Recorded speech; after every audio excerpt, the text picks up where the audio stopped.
Hello and welcome to episode number 576 of Smart Podcast Trashy Books. I'm Sarah Wendell.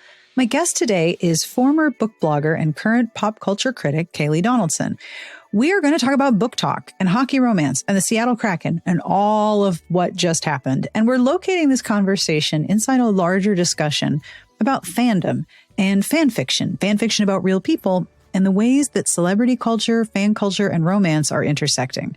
I do want to mention that we do briefly talk about Johnny Depp and his fandom and larger issues of misogyny and sexual harassment throughout this conversation. This is something that I think a lot about, how fandom has changed, how romance has changed, how readership and the way that readers talk to each other has changed. And I hope you find this conversation as interesting as I did. I am very grateful to Kayleigh for not only explaining what was going on, but also explaining how to locate it in a larger sense of the community online and off.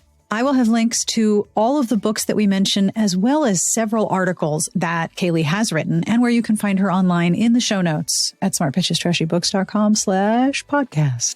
I have a compliment this week, which makes me so happy, to Gwen P. This is my 330th compliment, if I have been counting correctly, which is not always the case with me, but if so, that's incredible. Thank you.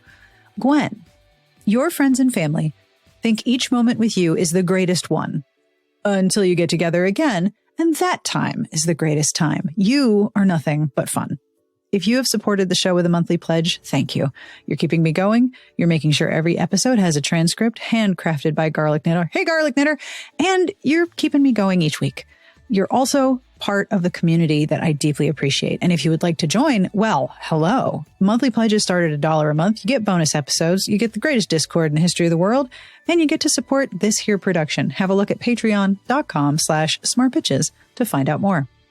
Support for this episode comes from Love's Sweet Arrow, Chicagoland's first romance bookstore.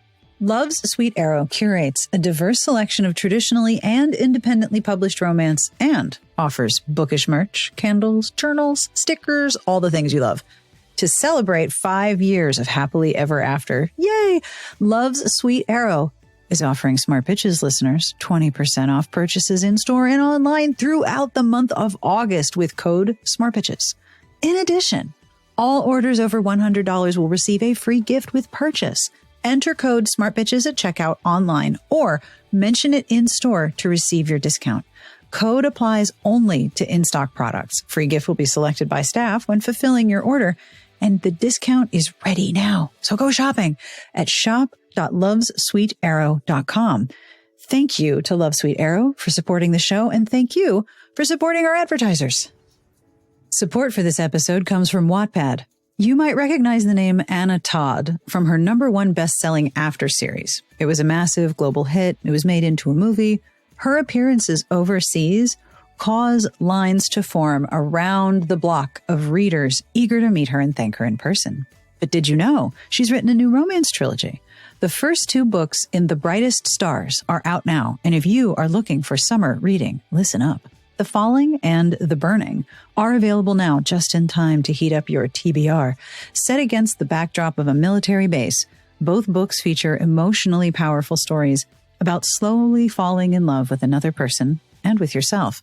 Colleen Hoover is a big fan of Anna Todd's heart-stopping new trilogy. She raved about the first book, The Falling, saying, quote, "Anna Todd is my go-to for a story I know I will love and characters who will live in the heart long after the last page is turned. Look for The Falling and The Burning by Anna Todd and buy your copies wherever books are sold." Support for this episode comes from my favorite nerdy vitamin, Ritual. Did you know that women were excluded from clinical research policy by federal law until 1993? Women belong in scientific research. They are essential. And Ritual knows that. They conducted a university-led clinical trial for their Essential for Women 18 Plus multivitamin to assess its efficacy.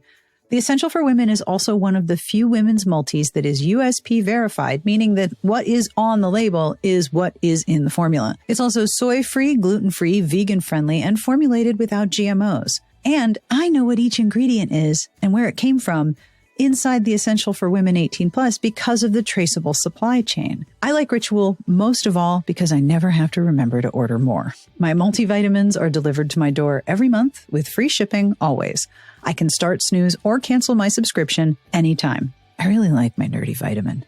Ritual is all about hot data and stone cold facts. Get to know your nutrients on a deeper level with 30% off during your first month. Visit ritual.com/Sarah to start Ritual or add Essential for Women 18 plus to your subscription today. All right, are you ready to talk about book talk, hockey romance, and people as products? Let's do this. On with the podcast. My name is Kayleigh Donaldson. I'm a pop culture writer and critic. My main stomping ground is pajiba.com.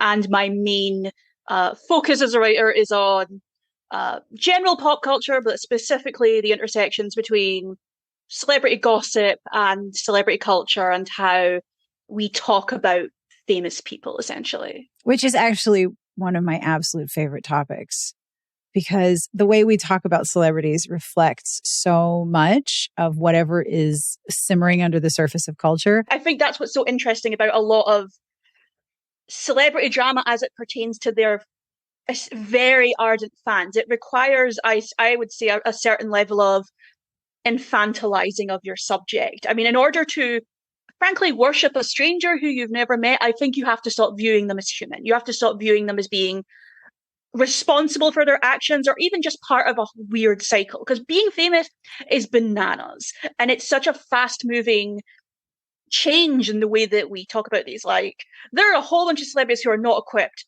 for the TikTok age. They're still trying to deal with, Twitter. They're still trying to deal with the days when the magazines like People and Us Weekly ruled the roost rather than Deux Moi, I think is probably the most infamous example. So the disconnect that you see on those fronts is so interesting. And I think a lot of people don't really know how to deal with it. So it festers and it gets much weirder. And then when you poke the bear, you kind of unleash something really dark. And I think that's another reason I end up talking about this so much, because it doesn't get taken seriously. No. And I think that you see the way this stuff gets reflected. I think the Johnny Depp thing is a perfect example. It became the microcosm of a really specific kind of misogyny, of victim blaming, of the backlash to what we would call Me Too. Yeah, the pendulum swinging back the other way from Me Too. Yeah. And it's a terrifying thing to get involved with. Even just like as someone who writes hot takes on the internet, like we got the most pushback from stuff like this from people. Like, and we're, but because I think we also realized there weren't a lot of websites or publications that were actually standing up and saying, we believe Amber Heard. And Pajiba, I will very proudly say, was one of them and has been for a long time. Oh, yeah. But, I think one of the benefits of being an independent writer on this front, I don't really write for like the big people. They've never asked me, they've never paid me. So there is something to be said for being like, I actually have nothing to lose on this front. I really can dig into that. And I have the means to do so. So that's how you get something as varied as like what we're going to talk about with everything that happened with the Seattle Kraken. Like, yes. I think a lot of people just dismissed out of hand as like, this isn't a story. And it's like, actually, there's a lot going on here. Yeah, it's just porn books about hockey. And the weird thing about fandom that I think celebrities and those who manufacture a celebrity narrative and a celebrity persona do not understand is that there is a portion of a fandom in just about every subgenre that is prepared to fall on their sword as if they are personally invested in this person. And I don't get that. So that definitely is something that worries me. And you see this tied into a lot of the worst aspects of like fan and celebrity culture, because the general, like the status quo default mode that we have of how we talk about celebrities is these people aren't people. They are products to be consumed. And that is, we definitely have seen some evolution on that front. We're definitely getting a more nuanced conversation. But if you look at just everyday piece of gossip, the way we talk about it, that is how it is. But I think people forget just how much money remains in this field. Like, it's so unescapable. It is. It's like this gross, toxic stew and you can't get out of it. So speaking of unescapable, you said a few minutes ago that these aren't people, these are products to be consumed, which is brilliant. And I think that is the perfect way into what I wanted to speak with you about, which is the current BookTok hockey romance extravaganza of absolute weirdness. Every time I read about this, it got weirder and weirder and weirder. And it was this weird intersection between the people who I know who are into hockey romance and then the people who I know are just into sports and follow hockey and have no idea about romance, and the people who are into internet culture and fandom. All of us came together and we're like, what is happening here? And you wrote about it in a way that I thought really fully understood all of these different intersections. So could you walk me and the listeners through the BookTok hockey romance story as it stands now? Sure, strap in for this. So hold on to your BookTok butts, is basically people. So BookTok is sort of the name given to the very disparate connection of communities of people who like talking about books on TikTok. Yeah. It encompasses vast amounts of literature, as any book blog community would as well. But I think when people talk about BookTok and specifically, and you go into bookshops and you see signs that say BookTok made me buy it, what they're talking about is a very kind of specific book. A lot of Colleen Hoover, a lot of Taylor Jenkins Reid, the Raylo fan fiction written by Ali Hazelwood. Basically kind of combination of like contemporary romance, quote unquote women's fiction, and a sort of strain of like dark romance, I think is the title given to it. Very, very dark, kind of very boundary pushing erotica. Sports romance, particularly ice hockey romance, is a really big part of this. And it's seen a boom in popularity over the past few years. You see a lot of books coming in, many wonderful punny titles like Pucked and Pucking Around and, Final Shot. And like, that's the fun of it. So several months ago, a book called Pucking Around by Emily Rafe came out. It is a Why Choose contemporary romance about a woman and the three men in the ice hockey team that she works for having a relationship. It became a surprising hit on BookTok and on Amazon. So I say surprising because the book is over 700 pages long, but it got a very enthusiastic response. And when something goes viral on BookTok, it tends to make a real impact on bestsellers. Like, this is the reason Colleen Hoover is now one of the biggest selling authors of the 2020s, is because of that drive on BookTok. So you start to see a kind of community building of women in particular, who many of whom aren't ice hockey fans and are coming to the sport through the books. And there are a number of writers and TikTokers and readers and such who are getting into this. And they start to latch on to a team called the Seattle Kraken, which is one of the newer NHL teams. Like, yes. I think they're only about 3 or 4 years old. Mm-hmm. So there's a BookToker called Kira Lewis who has over about 1.1 million followers on TikTok. Wow. She starts doing a lot of videos about basically the really hot guys in the Seattle Kraken. Not exclusively, but particularly a player called Alex Swenberg, who is a Swedish player who's been with the Kraken for a couple of years and is indeed aesthetically a very attractive man. She starts making a lot of videos. He's really handsome. He's very, there's just something in Sweden, man. Like, they can't all be Skarsgårds, but there's got to be other ones. I respect it. She is not the only one making these videos, it should be stated, but I think there's been a focus on Lewis for a number of reasons, one of which is she was the self-appointed Queen of BookTok. She's using that title, and she takes a lot of credit for the BookTok community, whatever it's called, and however it's defined, latching onto the Seattle Kraken.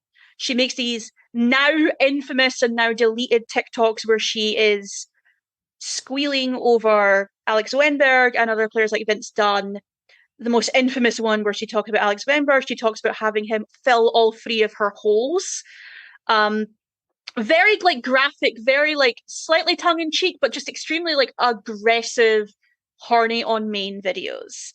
They get a lot of attention. Her reviews of a lot of the popular hockey talk books get a lot of attention. Icebreaker by Hannah Grace is another example. That's currently on the bestseller list. People really like that. Eventually, the Seattle Kraken social media team start playing around with this. They start making like essentially first trappy videos talking about how they're exclusively for BookTok now.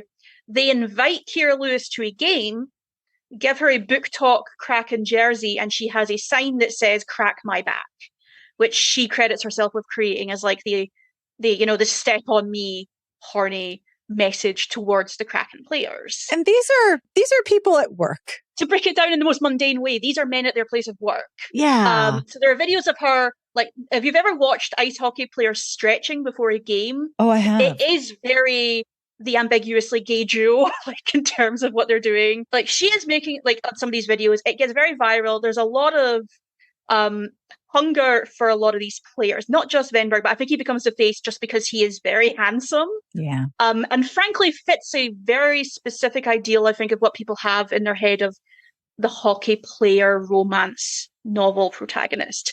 1, he's white. 2, he's tall and has blonde, handsome. Like the whiteness of the hockey community is something I'm definitely going to get into.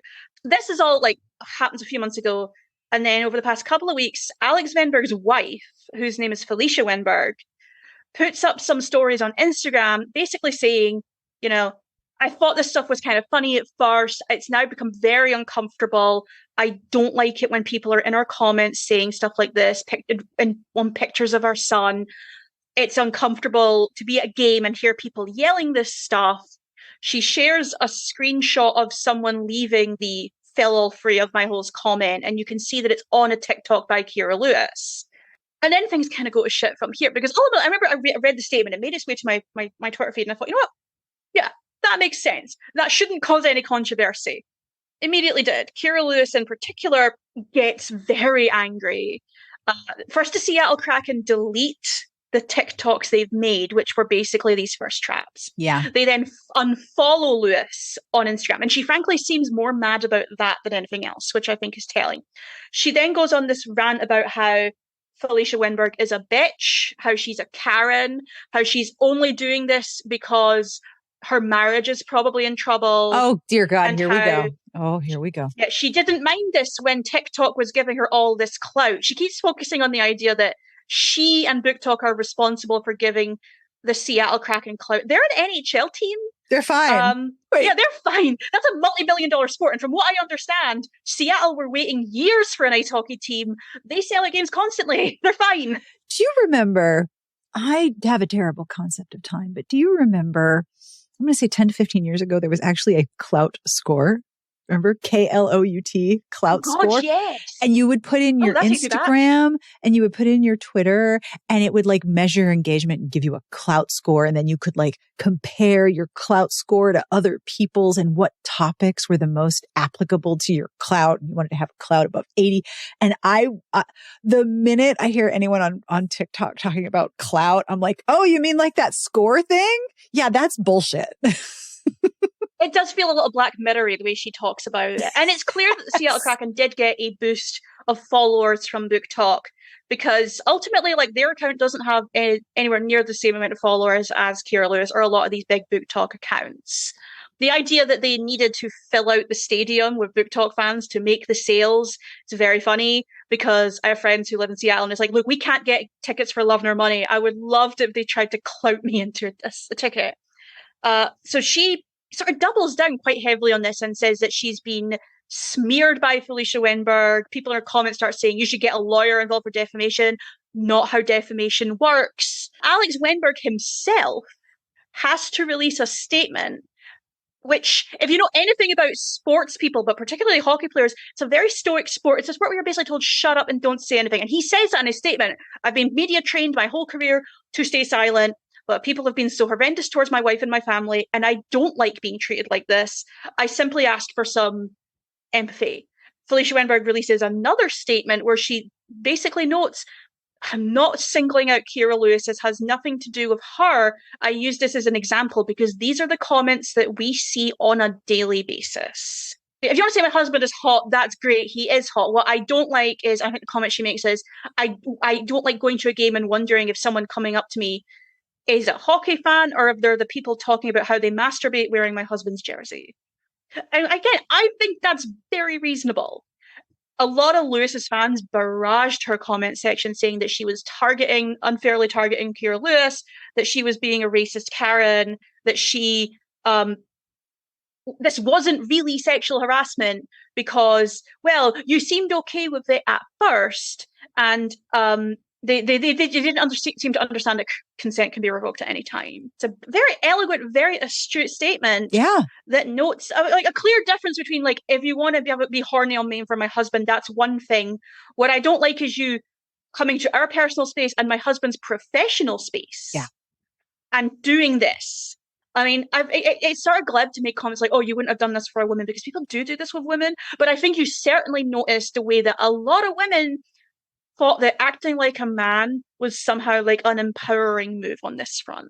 I think that's definitely like a very lazy pseudo-feminist idea. The idea, well, I can catcall a man and make him feel uncomfortable while he's working because it's happened to me. You saw one woman defending Kira Lewis made this TikTok where she's like, people leave me awful comments all the time. Do you see complaining? And it's like, you should complain. That's awful. You shouldn't have to go through that. You shouldn't have to see that as an occupational hazard. And then this story ends up getting picked up by ESPN. It gets picked up by Rolling Stone. Yep. Poor, like there are these poor men on YouTube who just do hockey analysis who are asked to commentate on it, and they look so lost. It's like, oh, you just want to talk about player getting sent off for high sticks or like the latest game. You don't want to be talking about this. Yeah, you want to be talking about shots on goal. You don't want to be talking about somebody's spank bank. That's what, for me, as someone who's been writing about romance for so long, that's when I'm just like, oh shit, everybody get in the bunker. It broke containment. Our world can be very weird. Our world can be really fucking weird. And if you're not fully fluent in all of what's happening, you can look at this and be just absolutely appalled no matter where you're entering in. And when we break containment and it goes into like sports journalism or tech journalism, I'm always like, oh shit. Well, we've lost control of this car. Everyone get off. This is one of the reasons I end up writing a lot about romance. One, because I used to be a book blogger. That's how I got started. And I've been reading romance since well over a decade now because friends introduced it to me. I kind of started as a YA blogger, but it is really noticeable when you read a report on this by someone who doesn't know anything about romance beyond oh, well, there's that 50 Shades of Grey book, right? Which I may have heard of. So I'm kind of very aware that no. If I'm going to balance out the scales here, I'm going to do it properly. Yeah. The Rolling Stone article is actually very funny, but it's very, when they're talking about, oh God, these women be horny. And it's like, you're not wrong, but maybe there's another way to talk about this. And I definitely felt that way about the combination of fandom, of romance, of these issues of consent and celebrity, kind of all converging in this way. Because another thing about ice hockey is it's super macho and super male. It's also super white. So white. I think one of the reasons people are drawn to hockey romance in particular is because it's a sport of first of all, it's nowhere near as celebrity laden as I would say American football is, or football is on my side of the ocean. The players tend to be quite private. They tend to be quite stoic. It's a sport with a very macho culture. There's a lot of really interesting angles to write about toxic masculinity, about community, about, finding your voice in a sport where you're often told to shut up. I totally get, I think there's a line between the Victorian rape and the hockey pro as a romance hero. Absolutely. But the side of that as well is it's an extremely white sport. And I think, frankly, that's why a lot of the romance community is drawn to it, because they want a sports romance, but they don't want to read a sports romance where the sport is primarily dominated by very prominent black men. They don't want there are basketball romances, but there's a reason it's not bigger than hockey talk. There's a reason American football is not taking that on.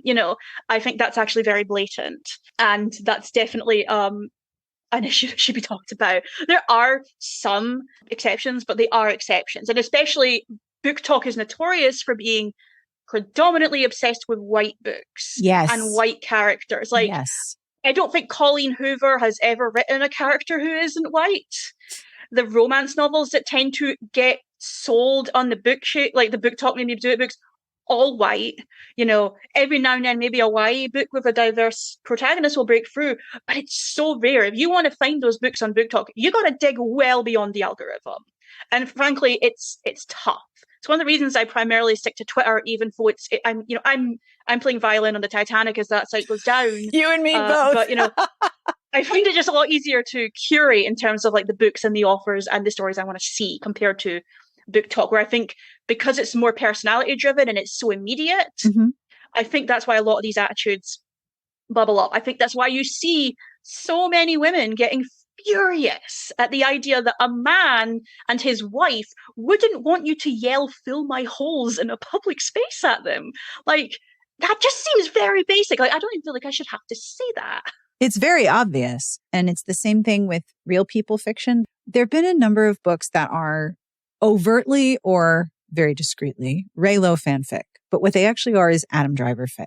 And it makes me deeply uncomfortable, not only because that's a real person and that person has not consented to this, but that particular person has a problem with really invasive and scary fans. People are horrendous towards Joanne Tucker, who is Adam Driver's wife. Oh, it's horrifying. This is a man who is extremely private. This man has gone out of his way to stay out of the headlines and has a long-standing collaborative relationship with his wife as an actor and a charity founder, as well as them being married.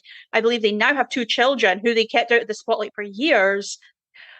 And the way that people project just the scariest things onto him is very disturbing to me. And I get it. I just read the Loretta Chase book, recently for the first time. Lord of Scoundrels?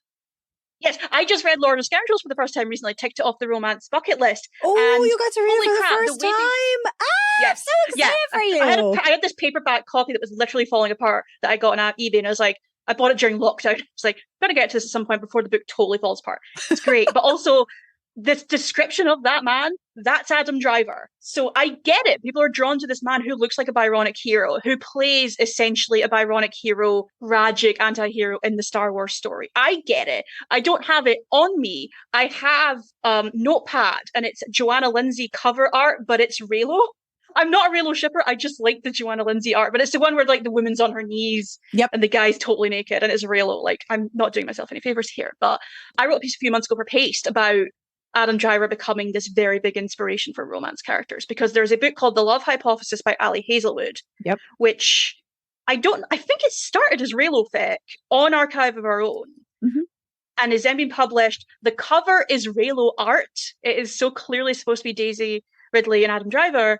That book became a wild bestseller, and now there is a whole stream of books being traditionally and self-published that's Reylo fic, but it's not necessarily about the character of Kylo Ren. It is the projections you have of Adam Driver. Like, I have received numerous press releases from publicists over the past few months for books. Like, there's a book coming out, okay, my roommate is a vampire. It's Reylo fic. They're not even hiding it on the cover. I'm not surprised that Star Wars adjacent fic and Adam Driver has become the move on this. I am a little surprised at how blatant it is. I'm a little bit more surprised that there isn't any sort of, wait, does no one else have that squick line where we're talking about a person who is alive and is a person? Like, it's not a character. It is not and I understand when you're talking about celebrity narratives and the creation of a celebrity is about flattening someone into a narrative and flattening a person into an image. And then they have to uphold the elements of that image as long as they are contracted to do so by being famous. That I understand how it happens.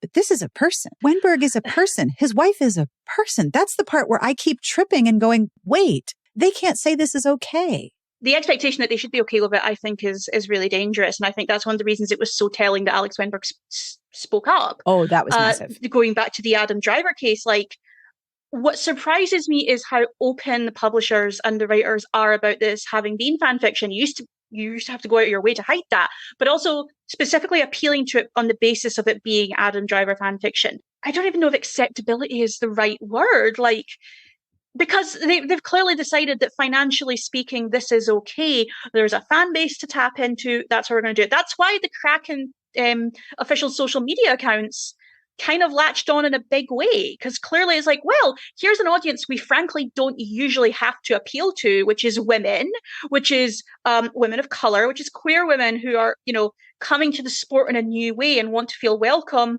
Why shouldn't we latch on to that trend? Everyone else is doing it. And frankly, a lot of other ice hockey teams, like the Chicago racist names, have been doing it. There's a lot of accounts where it's like, oh, hey, we're going to we're going to do a TikTok where we show one of the players reading one of these books.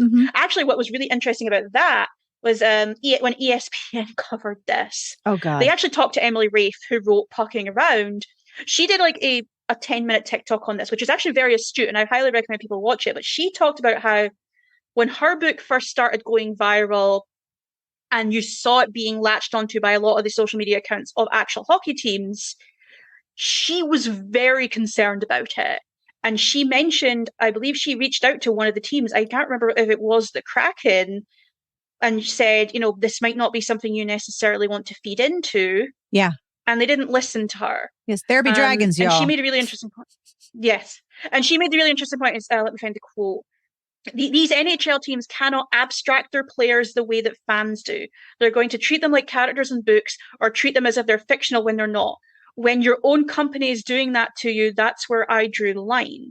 Yes. She reached out to the Kraken team, and apparently they just didn't listen. And now clearly they're learning from that mistake. Because that's the thing is, like, yeah, you see like the teams do cheesecake calendars. They do interviews where they're wearing like nice suits and holding a puppy to appeal to women faces. Like, that's nothing new. But I think there's such a clear difference between, oh, hey, isn't our player kind of attractive and isn't he having fun with this, to, again, crack my back, to you are now an object that we can push out there, because they're already facing a lot of crap from the typical sports fan. Sports fans have absolutely no qualms about being aggressive and cruel to the players online. They have absolutely no issue with yelling, "You suck," in the street. You know, that's something they shouldn't have to deal with, but that's like so common. I don't think they should have to add this on top of it. But this is the Pandora's box that they accidentally unleashed, because I think they simply thought it was like doing a new meme. I think that's how they viewed it. This is just, you know, this is like when planking was a thing, or the ice bucket challenge. You know, this is us just doing a silly thing that will pass. We're doing a meme. How much responsibility do you think the Kraken hold for this situation? Because Allegra Rosenberg wrote about this in a newsletter called Today in Tabs, which is basically like, here's what's happening on the internet. And Rosenberg said, quote, "The best thing a brand can hope for is that somebody else makes their product go viral without the brand having to pay for it." And that is true for BookTok, because this is all promotion that publishers don't have to pay for. Oh, entirely. I mean, you've definitely seen the boost in sales, like for people like Colleen Hoover. Taylor Jenkins Reid, who wrote Daisy Jones and the Six, is a really good example. A lot of romance novelists. I think that the Seattle Kraken saw thing was going viral and really didn't think much beyond, my job is to get the name out there. And this seems like frankly, this probably seemed perfectly innocent to them at the time, because you've probably logged on Twitter and seen people being horny on Maine. I've been horny on Maine. You know, I have like number of Scandinavian character actors I'm very interested in a totally healthy manner. So I don't think they saw it necessarily as a big deal. And I don't know how, like, this thing is, we don't really know what their communication was like with the players, with the managers, all these people. Like, how much were they telling Alex Wennberg, this is for you to be leered over? Is this something you're comfortable with? That's probably something that's going to happen now. I definitely understand why Kira Lewis felt a little thrown out in that way, because she was the name. Also worth noting, she has substantially more followers than the Seattle Kraken. So the power imbalance here is really interesting. It is a weird power imbalance, isn't it? Well, this was what was so interesting, where she was like, oh, Felicia's going to send her people after me. It's like, she has a fraction of the followers you do. What people? I don't think she's even on TikTok. I was fascinated by people being like, well, clearly she's jealous of BookTok. It's like, she's married to the guy you're all obsessed with. Like, she's won. She is a beautiful, highly educated woman with a gorgeous husband who's making bank and a very cute son, and they spend a lot of time going on holidays back to Sweden. Like, she seems to be, she's won it. She's fine. You know, she has nothing to be jealous of.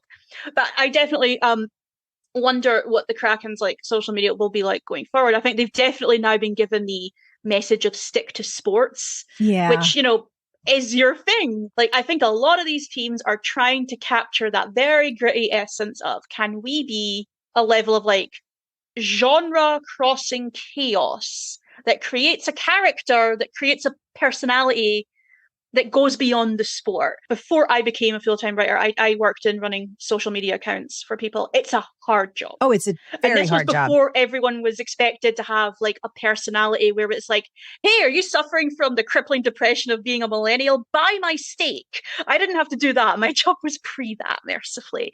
But it's a weird, very fast moving industry to try and be a part of. And I think, frankly, the Kraken just got caught up in it. It's a tough field, but I think that ultimately, like, the Seattle Kraken is going to be fine regardless of how many Instagram or TikTok followers they are a sports team. They're in a city with a very loyal fan base, and they seem to be doing quite well from what I've heard. I only just got into ice hockey this year, and ice hockey is like not a thing really in the UK. It's extremely niche here. I happen to live in a city that has an ice hockey team. So but cool. Like the average player, go Dundee Stars, but the average like attendance, like it's the local ice rink next to the cinema where I used to go skating with my parents, and it gets maybe like 400 or 500 people a game. It's nothing compared to what the Kraken are getting, or the Maple Leafs, or the Flyers, or all of these things.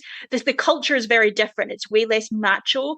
Like, I go to games, it's like 60% women and children, and people just drinking their beer and eating their chips and curry sauce, and getting very, enjoying themselves. Yeah, like that's my kind of sport. I want to be able to get a beer, a bowl of chips covered in cheese and curry sauce, and then I want to be able to chill. So I will say the funniest ever insult I ever heard was at an ice hockey game. Before they start games, the Stars have someone saying, "This is a family friendly sport, please don't swear." So people just start yelling adjectives and nouns. But one woman yelled at a player, your da sells Avon and your mother never liked you. And I have never met a better insult in my life. Ouch.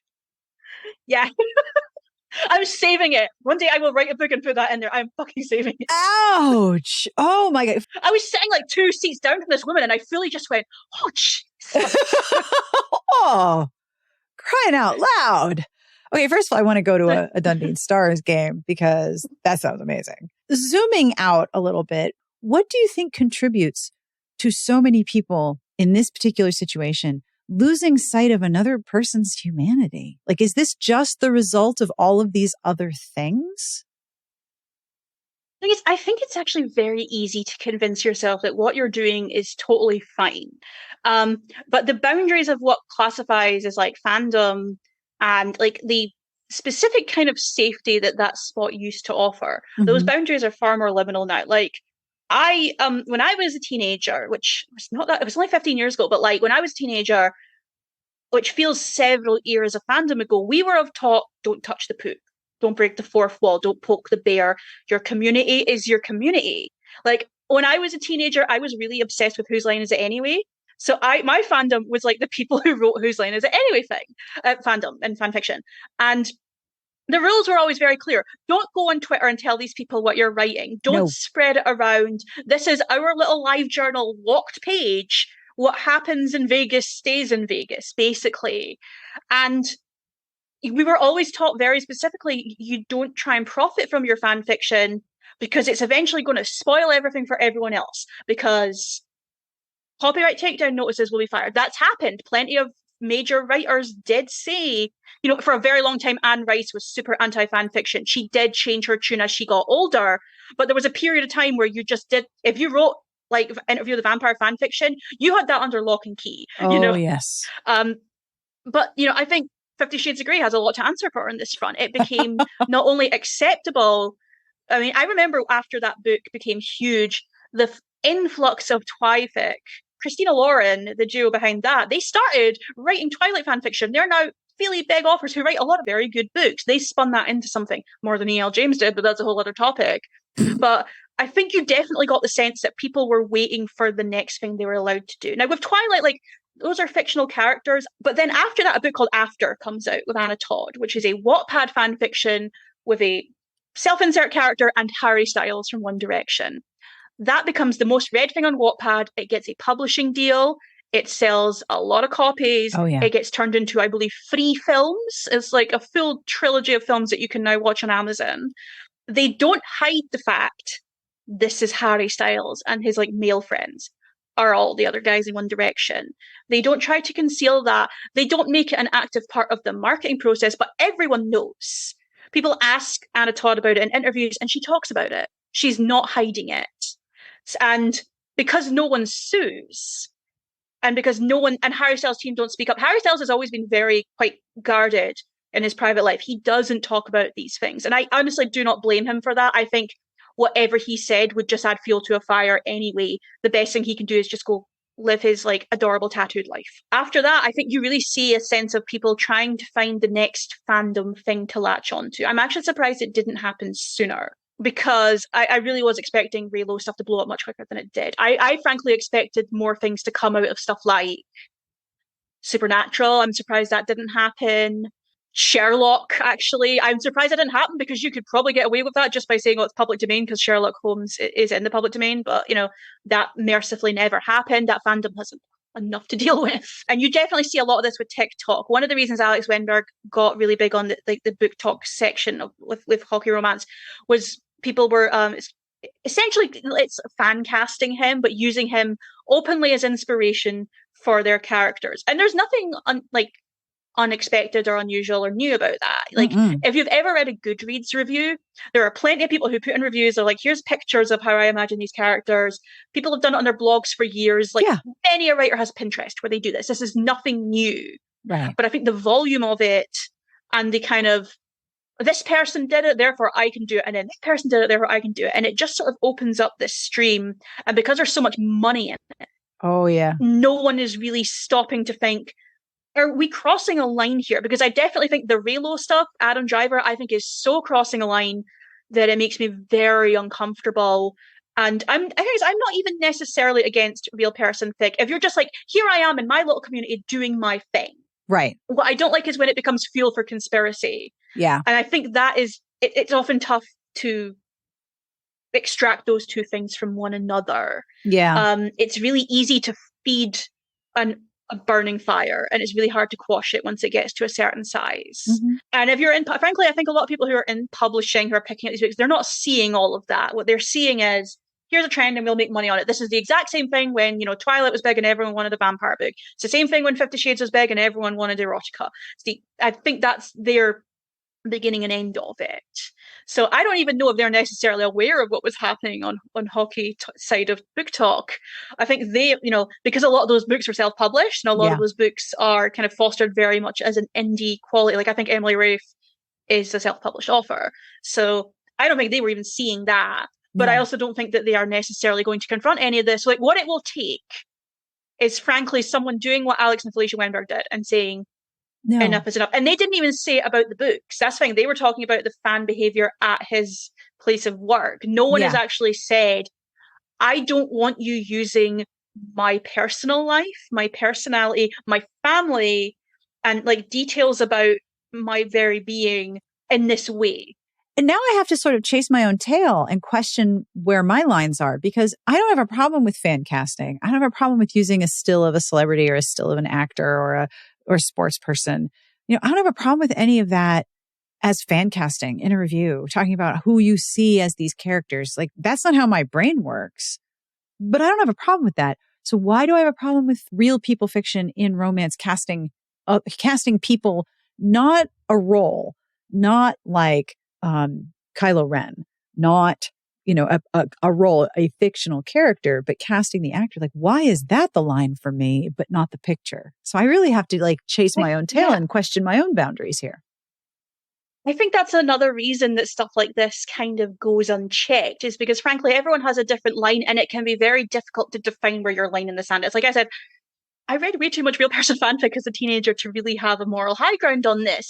But when it comes to things like, the Adam Driver influx of like fiction in that way, that to me, like the profit of it, I think is what gets me. The latching onto a man's name to make money from him in a way that he has not consented and in a way that feels extremely objectifying. I think that's another thing about this, is like they can talk all they want about, I like Adam Driver for more than just his looks. So that doesn't really come across in your work. And if you were writing, like if you're on Archive Row and just writing this, it'd be fine. I'd go past it. I wouldn't click on it, but that's your thing, But I do struggle with this. And I think that was one of the reasons that the Hockey Talk thing fascinated me so much, was because to me that seemed like such a clear line in the sand.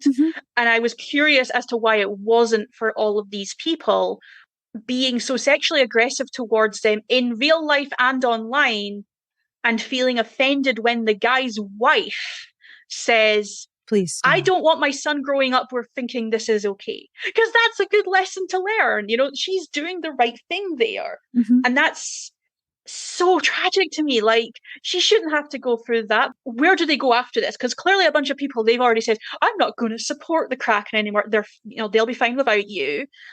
So where do they move on to next? I think this is another aspect of like toxic fandom and the way conspiracies bleed that is so telling, is they jump ship frequently and take that rhetoric and take that poison to other places. The Twi moms, the people who were obsessed with Robert Pattinson and Kristen Stewart, they all jumped to 50 Shades of Grey. Then they all jumped to Outlander and replicated those same models. Holy cow. They're the same people saying Katrina Balfe and Sam Heughan are secretly in love and that her baby is really his and she didn't really marry this other man. Those poor and people. she was in an interview, I think with Vanity Fair, where she fully said, this is scary to be around. I feel unsafe for myself and my child. Didn't stop these people from spreading this stuff. Nothing will. But, Outlander is ending soon. Where do they jump ship to next? Like, I'm actually trying to predict where I think they'll jump ship. I'm curious. Like, I'm actually surprised more of them haven't jumped ship to Bridgerton. But there's just too many people that might there. have too many non-white people in it for their liking. So I think maybe they will jump ship to something a bit more based on real people. Like, what's the next sport? What is the next TV show? What is the next influencer? There's always more content on the table. There will always be an endless stream of it for you to vulturize. And that is a lot to deal with. It really is. So I always ask, are there any books you want to tell people about? And where can people find you? So I mentioned earlier that I read Lord of Scoundrels for the first time. So I've been trying to tick off a few romance novel bucket list titles. I just read Vision in White by Nora Roberts for the first time recently, which is a delight. I love that I'm book. a sucker for a beta hero. I'm a sucker for a sweet nerdy guy who's unsure of himself. And I don't see enough of that in the books I read. And Vision in White has the perfect one called Carter. I love him. I loved Carter so much. I'm also reading... I want more of that. I'm trying to fill in more of my Nora Roberts gaps because I've read about 4 books of the J.D. Robb series now. Just to, I'm filling in some gaps. I'm also reading Homicide and Halo Halo by Mia P. Manansala. I hope I'm pronouncing that correctly. It's a cozy mystery about a Filipino-American woman who works in her family's restaurant and then murder happens. And this is the second in the series. And what makes it different from that typical genre is the lead is dealing with the trauma of having watched someone die in her family restaurant. Yes. And having to now carry that weight. And I think that book does that so incredibly well. I'm really very taken with it. I'm constantly trying to find more crime novels to fill the gap in my heart left by Louise Penny, who writes the Armand Gamache books, because I've read almost all of them now. The Only Cop I will ever love. They are the perfect crime novels. Yeah, I try to read, when I read a thing, I try and read something that's the absolute opposite of it after I've done it. So I've got my cozy crime, and then I had my romance, and then I'm currently also reading a book about the history of the Marquis de Sade. As you which do. Is digging into his life, which I also, I had a real craving for early to mid 2000s urban fantasy, the ones where it's a hot woman on the cover with a tramp stamp and a knife and a halter top. And leather pants. I need it. So, always having leather pants. Low slung leather trousers, some sort of tribal tattoo, a knife, maybe she's got a motorbike. So I read Minion by Ellie Banks, which I'm annoyed it ends on a cliffhanger, but I really like the world building of that. And it's also a depressingly rare example of that era where the protagonist is a woman of color. So I really like the world building of that. And another one I ticked off my my literary bucket list is I've started reading Discworld. Oh, how cool. Where did you start? So this was the thing is I'd always wanted to read Discworld, and then every time I asked my friends who love those books, where do you start? Every single one of them had a different one. So I was overwhelming, not going to do this. I don't know if you can see it from here. I have a shelf on my house that is entirely Phantom of the Opera books. Oh, wow, look at that. Retellings of Phantom. So, and it's got films and all these books. So I bought Masquerade, which is his Phantom of the Opera piss take. And I had it sitting on the shelf for a while for the collection. And I thought, I'm just going to read it. And maybe this will be a good start. And it was oh, this is really funny and charming. And these witches are the coolest women I've ever read. And the satire of this is incredibly hard hitting. So I read that. And then I read the follow-up book, which is called Carpe Jugulum, which is about vampires. And I really like vampires. And that's great because that book is basically political centrism is evil, the novel. Yes. And it's so scathing. I was how are you doing this? This man is brilliant. So I'm really excited to delve back into more of those once I finish reading the... I have a literal, moat of books around my bed that I haven't read yet because I ran out of shelves to put them on. So I have to, carefully extract myself from bed in the morning not to knock over the moat. So it's really, it's like a yoga move to get out of bed in the morning. So... it's, I quit fizzy juice, so this is the only addiction I have now. It's there you go. Books.